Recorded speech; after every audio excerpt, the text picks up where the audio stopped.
Así que le diste clic a un video de YouTube que hablará sobre superhéroes. Obvio. Seguramente sabes muy bien a quién estoy tratando burdamente de imitar aquí. Después de todo, ha sido el protagonista de una de las franquicias más exitosas del mundo, que no nada más ha posicionado a superhéroes súper desconocidos en el mainstream, sino que también revolucionó la forma en la que hacen cine y vemos cine. Yeah, I know. Y seguramente también por eso se te hace muy extraño que utilice esta playera. Una playera de otro superhéroe que también conoces perfectamente y que por eso sabes que pertenece a la compañía rival. La traición, amigo. O tal vez estés diciendo que prefieres a DC a Marvel. Pero la realidad es que todos tenemos algo en común. Tú y yo somos como hermanos, pero más cercanos. Y es que todos en algún momento de nuestras vidas hemos admirado, hemos amado y nos ha inspirado los superhéroes. ¡Avengers!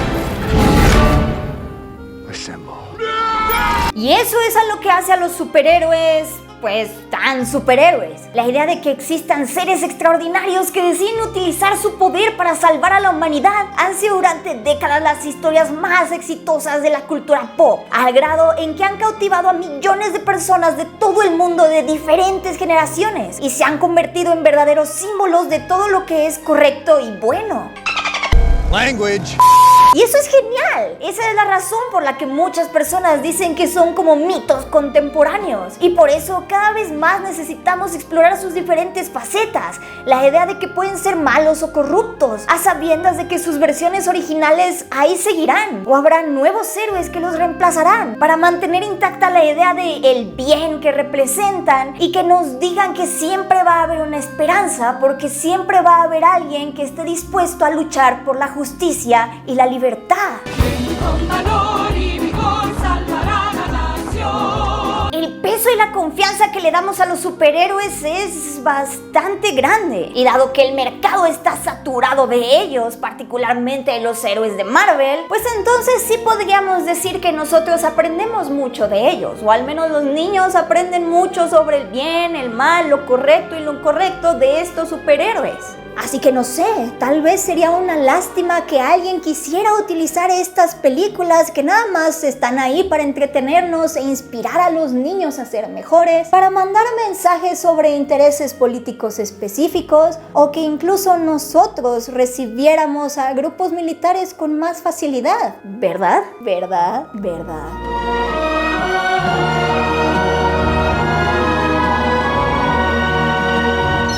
Los superhéroes y la propaganda pro-militar gringa en realidad tienen una muy larga historia. Justo en el primer cómic del Capitán América podemos ver al personaje golpeando a Hitler, y durante la Segunda Guerra Mundial sus cómics, junto con los de Superman y Batman, contenían historias hipercargadas de propaganda militar estadounidense para inspirar a las tropas en las trincheras y que los niños y los ciudadanos se sintieran seguros en casa. Pero no solo los cómics se llenaron de propaganda militar gringa en la Segunda Guerra Mundial. Walt Disney también produjo un montón de caricaturas pro-estadounidenses en la época. Lo bueno es que los superhéroes y la cultura pop estadounidense lograron trascender eso, ¿no? En el caso de personajes como Superman y el Capitán América, se han logrado quitar la bandera estadounidense para convertirse en grandes símbolos alrededor del mundo. ¿Verdad? ¿Verdad? Después de todo, la historia de origen de estos personajes y de la gran mayoría de otros superhéroes hablan de gente común que de repente tiene la oportunidad de utilizar el poder para el bien, o de semidioses que deciden conscientemente utilizar y esforzarse para luchar por la libertad de los menos favorecidos. Creo que un desconocido llega a esta aldea de la ciudad. Viene en invierno cuando la gente tiene hambre. Trae pescado. Llega en la marea del rey. Eso fue anoche. Esa es una de las características más importantes de los superhéroes, pero al mismo tiempo también forma una parte súper importante de la mitología y la historia de origen de Estados Unidos. Su independencia empezó gracias a las ideas de igualdad, libertad, vida y la búsqueda de la felicidad. Y también por eso siempre destacaron a los hombres excepcionales, los cuales, armados simplemente con una visión y un temple de acero, lucharían incansablemente hasta alcanzar la libertad y los valores americanos. Esta idea de que los americanos son excepcionales simplemente porque nacieron en la tierra de la libertad y las oportunidades han dado pie a otras doctrinas filosóficas como el destino manifiesto. ¿El para qué cosa de quién? La idea de que Estados Unidos había sido elegido por una gracia divina para expandirse a todo el mundo, ya que eran los únicos que sabían utilizar el poder para ayudar a los menos favorecidos. Hello, darkness, my old friend. Y también salieron cosas como la doctrina Monroe, la que establecía que América era para los americanos y decía que Estados Unidos intervendría en cualquier país de América donde vieran que los europeos intervinieron de forma errónea. Y esas ideas simplemente son parte de la cultura y la idiosincrasia estadounidense y la tienen súper metida en su código genético. America acts in this cause with friends and allies at our side, yet we understand our special calling. This great republic will lead the cause of freedom. America is the light of the world. Do you understand that? Our freedom and what we represent, we're the light to the world. Ay, a otro perro con ese hueso. O sea, un día un señor presidente por ahí del siglo XIX se le ocurrió levantarse y decir que América era para los americanos y todo el mundo, pero todo el mundo, incluso los mexicanos y la gente de América Latina, nos referimos a América como sinónimo de Estados Unidos. En ese sentido, podríamos entonces empezar a entender a los superhéroes como la primera creación mitológica estadounidense. Historias que de verdad englobaban su visión, sus creencias y su cultura. La cosa es que después de la Segunda Guerra Mundial se dieron cuenta que las historias de estos superhéroes también resonaban con el resto del mundo, ya que al final del día Estados Unidos se quedó con el puesto como el país más libre de todos, el que estaba dispuesto a luchar por la justicia y la verdad. ¡Miren, allá en el cielo! ¡Es un ave! Es un avión. ¡Es Superman!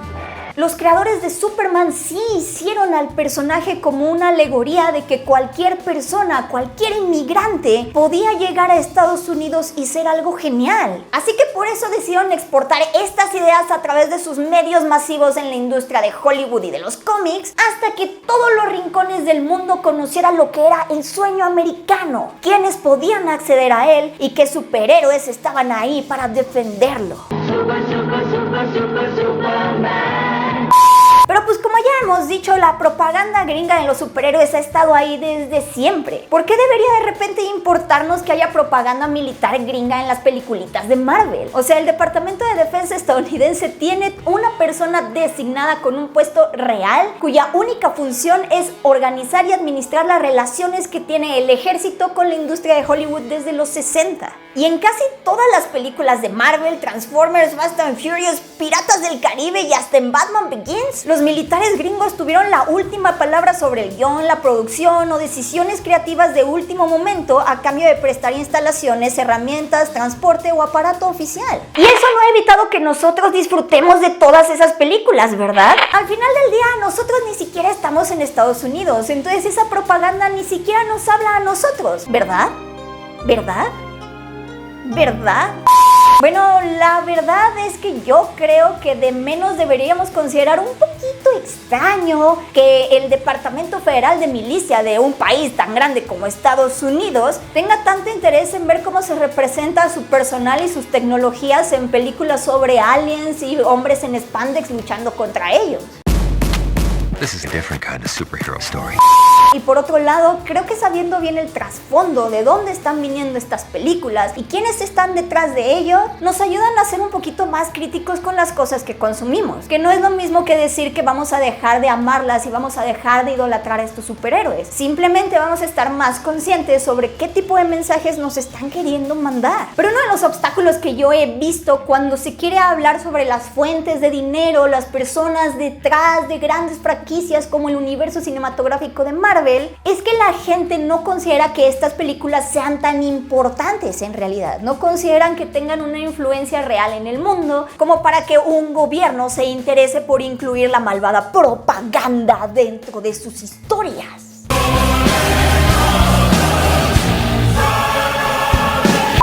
Y es que también también la connotación de la palabra propaganda es sumamente negativa. Siempre la utilizamos como un tipo de insulto y lo vemos como un acto horrible y súper bajo que solamente lo hacen los grandes villanos de la vida real, como los autócratas de China y Rusia. No en las películas producidas por un país donde se venden iPhones con total libertad y de donde son nuestros héroes favoritos. That's how America does it.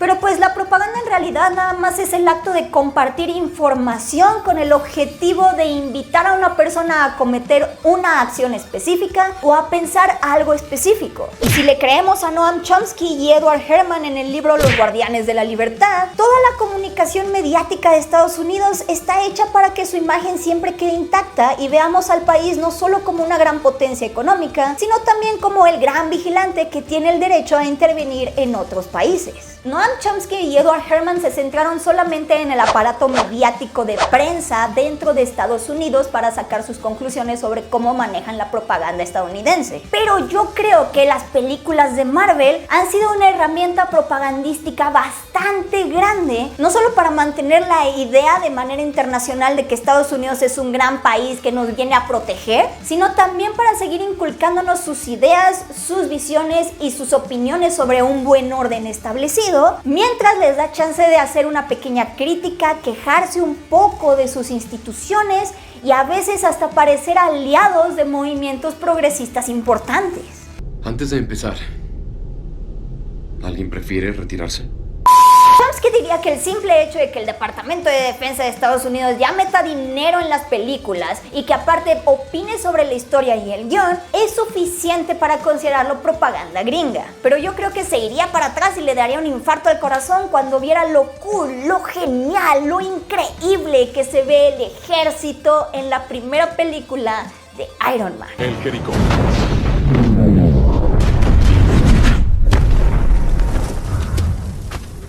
Tony Stark es literalmente un multimillonario que hizo su fortuna vendiendo tecnología y armas al gobierno. Pero a lo largo de la trilogía, Tony se arrepiente de esto. En la primera película cierra Industrias Stark y para Civil War, él apoya los acuerdos de Sokovia porque de verdad cree que los Avengers deben responder por sus actos.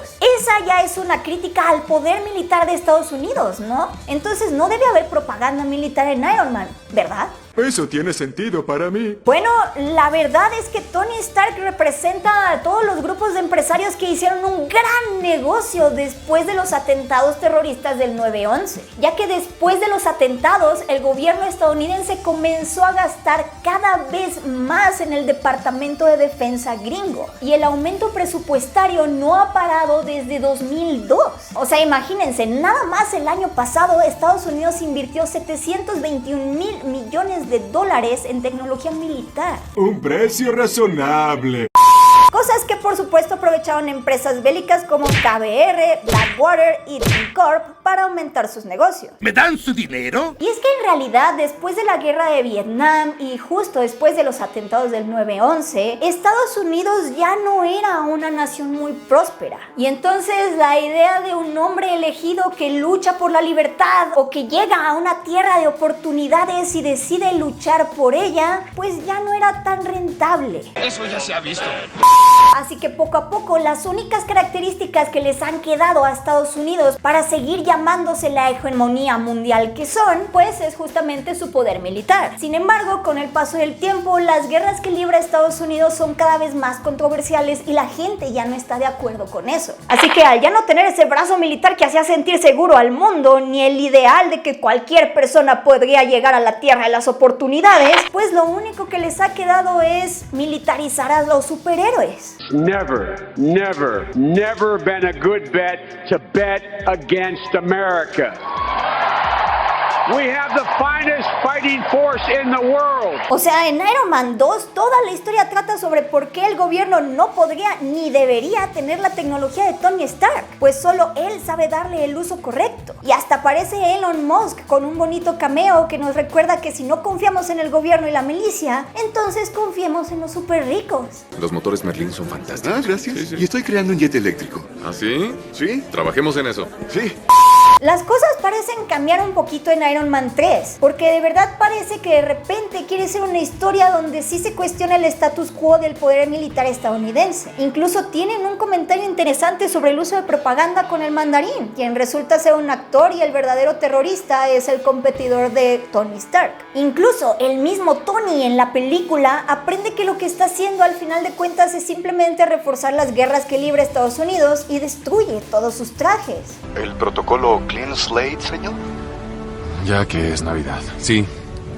Pero pues eso se olvida por completo la próxima vez que lo vemos, ya que en la era de Ultron él sigue tan obsesionado con el control y con la idea de proteger que termina creando una máquina que busca eliminar a toda la humanidad. Tengo una misión. ¿Qué misión? Pasa nuestros tiempos. Y este es un gran ejemplo de los límites que marca el ejército y el departamento de defensa sobre las críticas que puede hacer Hollywood hacia sus figuras. Realmente no importa lo que aprenda Tony Stark, realmente no importa si tiene muchísima culpa o estrés postraumático después de venderle armas al gobierno desde hace muchísimos años y hacer una gran fortuna con eso. Lo que importa es que Tony siga representando los intereses de los grupos militares estadounidenses. Yo privaticé la paz mundial. Capitán América en el universo de Marvel es tal vez lo que más se acerca a la idea de sueño americano que quería vender Estados Unidos al final de la Segunda Guerra Mundial. Con valor y vigor salvará la nación. Steve es un tipo que tiene valores inquebrantables y siempre está listo para proteger y servir, aun cuando no es más fuerte ni el más listo, pero es un líder nato y gracias a su espíritu y a sus hermosos ojos azules es el único apto para entrar a un proyecto de eugenesia que lo convierte en el pináculo de la representación y la perfección humana. ¿Cómo se siente? Grande. Sí.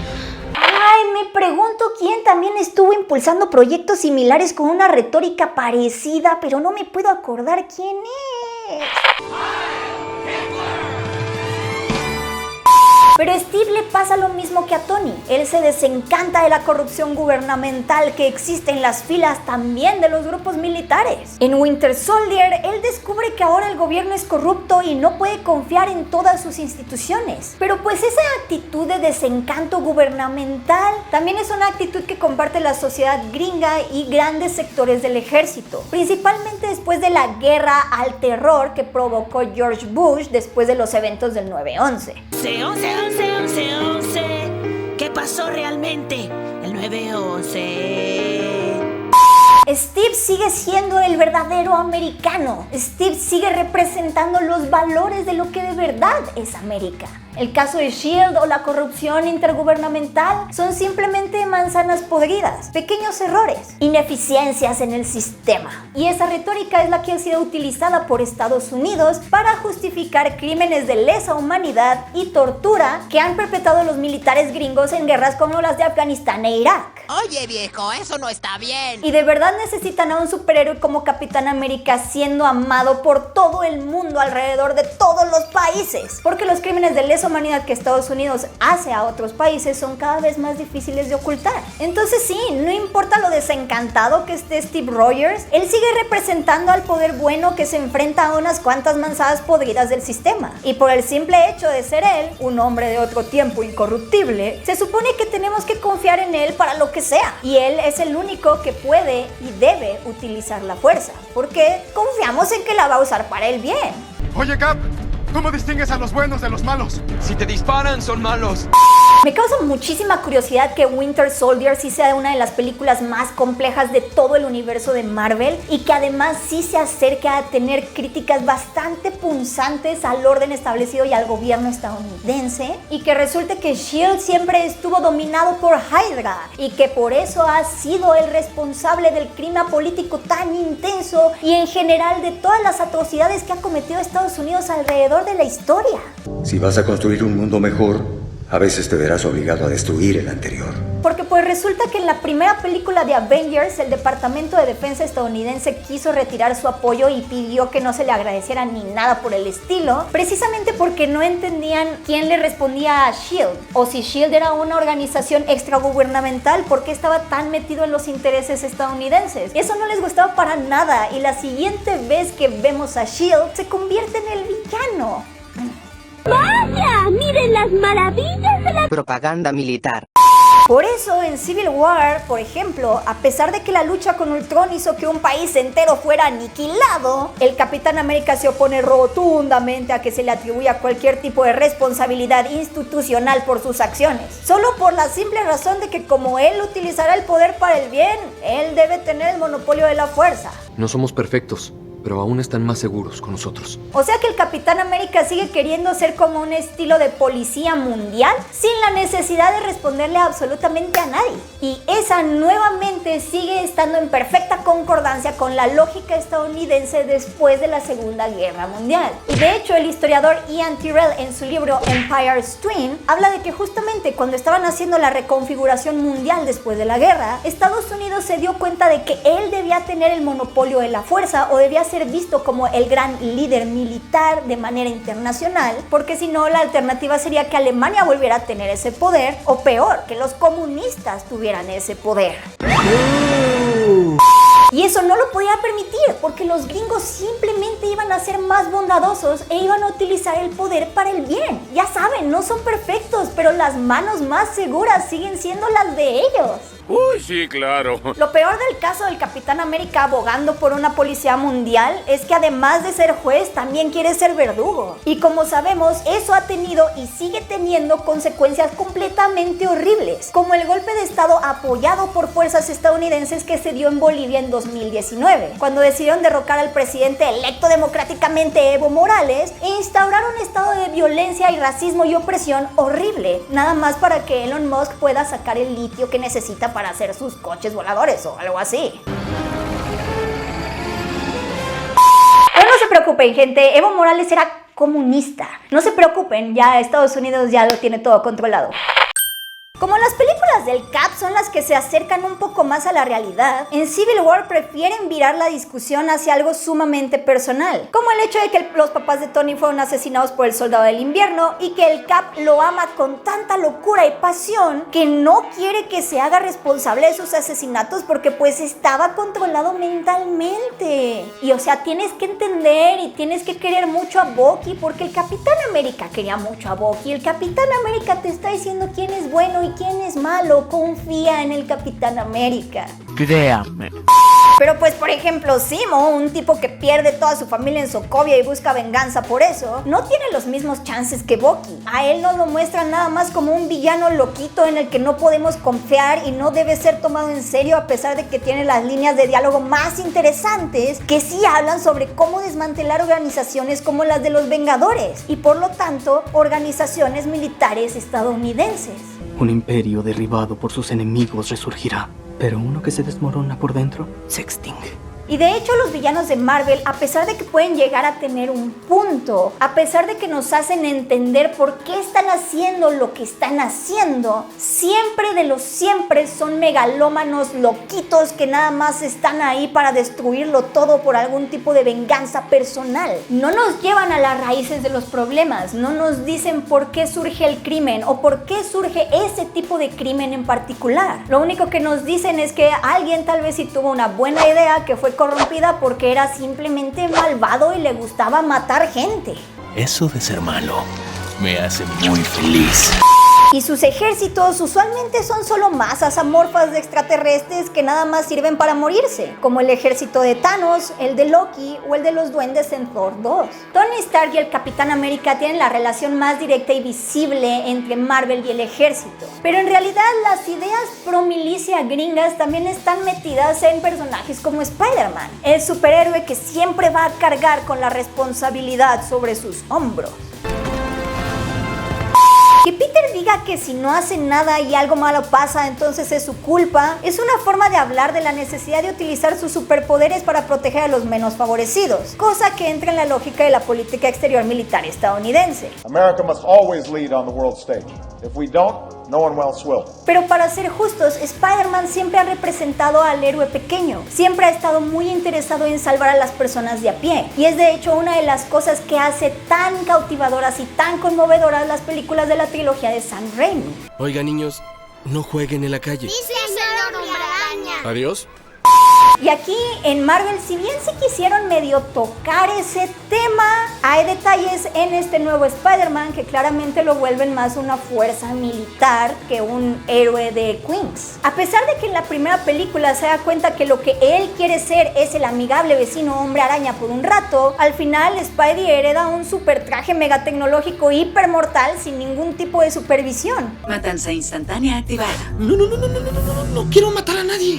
Y la segunda película trata más sobre por qué él es el elegido para heredar toda la tecnología de Tony Stark y tener los lentes que son una herramienta de espionaje súper horrible. Tengo acceso a toda la red de seguridad global de Stark, así como a todas las redes de telecomunicaciones importantes. Y hasta ahora lo único que hemos visto de Spider-Man es cómo él derrota a villanos que en realidad son un producto de la explotación y los abusos de Tony Stark. ¿Y cómo crees que tu amigo Stark pagó esa torre o todos sus juguetes? Esas personas, Pete, esas personas, los ricos y poderosos, hacen lo que quieren y nosotros, tú y yo, no les importamos. Construimos sus caminos, combatimos en sus guerras y todo, y no les importamos. Recogemos su basura, tenemos que comer sus obras. Así es esto. Y a pesar de que también pueden llegar a tener un punto, nosotros se supone que los veamos simplemente como locos maniáticos desquiciados que quieren controlar el mundo. Incluso cosas como Capitana Marvel, la cual se perfilaba como parte de un movimiento importante de representación, fue utilizada como una propaganda directa para que las mujeres se unieran a las fuerzas aéreas. The core of her is the Air Force. Lo horrible de la situación es que la película habla abiertamente de terminar guerras y tiene un mensaje sumamente fuerte pro refugiados, ya que la Capitana Marvel decide no volver a luchar a favor de las fuerzas aéreas estadounidenses para mejor ir surcando toda la galaxia para ayudar a encontrar una nueva casa para los Skrull. Dile a la inteligencia suprema que iré a darle fin a la guerra, a los engaños, a todo. O sea, Capitana Marvel de verdad decide luchar por los más débiles en lugar de seguir peleando en guerras y seguir obedeciendo una jerarquía militar. Y sin embargo, toda su publicidad estuvo enfocada a decirnos lo importante que son las fuerzas aéreas, lo increíbles que son y por qué todas deberíamos unirnos a las fuerzas aéreas estadounidenses. O sea, literal, hicieron un comercial en donde comparan a los militares con superhéroes. Every superhero has an origin story. For us, it was the U.S. Air Force. Esto no es de ninguna manera una crítica o una queja a la inclusión de personajes de diferentes etnias o mujeres en películas de superhéroes. Al contrario, es sumamente importante. Pero casos como el de Capitana Marvel son un claro ejemplo de cómo se pueden cooptar movimientos o ideas progresistas para seguir apoyando un orden y unos intereses establecidos. A Marvel realmente no le interesa mucho la representación con Capitana Marvel. Lo que le interesa es tener un símbolo de las discusiones importantes que se están teniendo ahora, que sirva de manera eficiente para seguir diciendo que Estados Unidos está bien, de hecho, e incluso son utilizados para eficientar o mejorar la imagen de campañas o mensajes políticos. Y esto, como diría Angela Davis, es sumamente dañino para los grupos oprimidos que sí están siendo marginalizados. Always seem primed to celebrate individual advancements of black people, people of color, women, without taking into consideration that diversity by itself may simply mean that previously marginalized individuals have been recruited to guarantee a more efficient operation of oppressive systems. Porque pues aunque hay cierto espacio para la crítica y para decir que las tareas imperialistas que ha hecho Estados Unidos a lo largo de su historia están mal, realmente nunca profundizan en los problemas que ha sufrido Carol Danvers dada la marginalización o rechazo que han tenido las mujeres a lo largo de la historia en diferentes facetas de la vida. Solamente la vemos tener momentos de girl power en el que se sigue levantando por siempre y acaba con todos los obstáculos y entonces ella queda como la mejor superheroína de todo el mundo. Combatí mucho tiempo con una mano inmóvil en mi espalda. Al fin soy libre. Pero en su lugar, Marvel también nos está diciendo cómo se pelea bien por los movimientos de representación, cómo deben reaccionar las minorías o trabajar para crear cambios sustanciales. Y lo que no nos está diciendo es que los personajes que no se parezcan a Capitana Marvel o a cierto nuevo Capitán América están mal y no son las formas, y por lo tanto deben ser eliminados. La única película de Marvel que verdaderamente es revolucionaria resultó ser Thor Ragnarok, en donde después de que Thor descubre que todo lo que creía que era correcto estaba fundado en mentiras y guerras coloniales, termina por dinamitar todo y buscar un nuevo hogar libre de las ataduras del antiguo sistema.